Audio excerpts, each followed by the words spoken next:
Scriptures often cited by skeptics to challenge the deity of Jesus, with counter-arguments and questions to challenge their claims. Each entry includes the scripture, the skeptic's challenge, the biblical counter-argument, and a question for further reflection. Top 50 scriptures addressed. John 14:28. The Father is greater than I. Challenge. Jesus says the Father is greater. Isn't this proof of inequality? Counter-argument. This refers to Jesus' incarnate role, where he submitted to the Father. In essence, he remains equal with God. Philippians 2:6-8. Question. If Jesus isn't divine, why does he say, I and the Father are one? John 10:30. 2. Matthew 24:36. No one knows the day or hour, not even the Son. Challenge. How can Jesus be God if he doesn't know everything? Counter-argument. Jesus voluntarily limited his omniscience during the incarnation. Philippians 2:6-8. Question. If Jesus is not divine, how does he demonstrate omniscience in John 4:29? 3. Mark 10:18. Why do you call me good? No one is good, except God alone. Challenge. Jesus denies being good, therefore he isn't God. Counter-argument. Jesus isn't denying his goodness. He is prompting reflection on the significance of calling him good, pointing to his divine nature. Question. Why would Jesus accept worship if he were not divine? E.g. Matthew 14:33. 4. Colossians 1:15. The firstborn over all creation. Challenge. Firstborn means Jesus was created. Counter-argument. Firstborn, prototokos, refers to preeminence, not creation. Jesus is eternal, as affirmed in John 1:3. Question. How could Jesus create all things, John 1:3, if he were himself created? 5. 1 Corinthians 15:28. The Son himself will be made subject to him. Challenge. Jesus is subordinate, so he cannot be God. Counter-argument.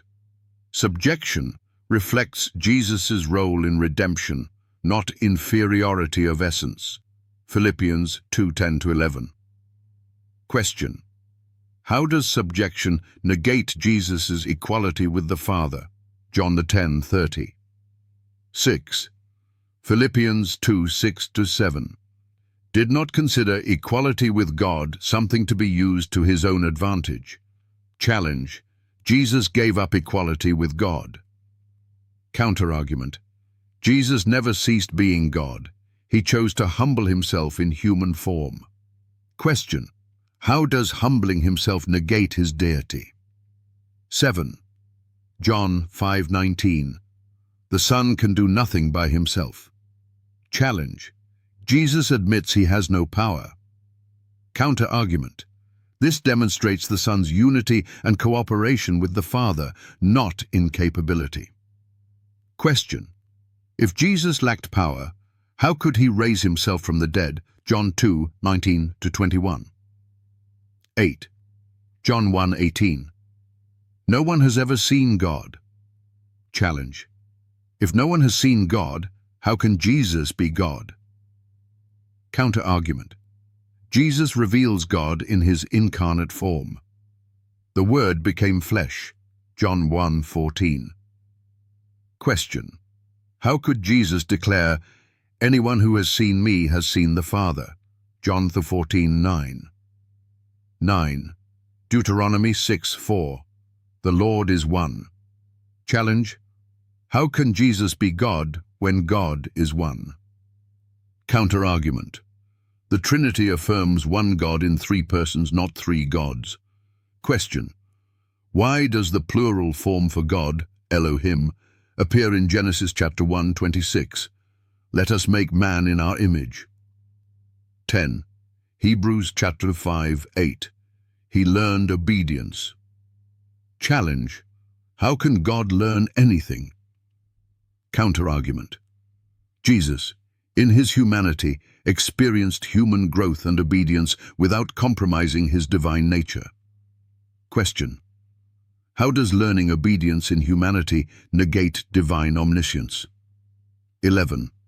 Matthew 27:46. My God, why have you forsaken me? Challenge. Jesus was abandoned by God, so he cannot be God. Counter-argument.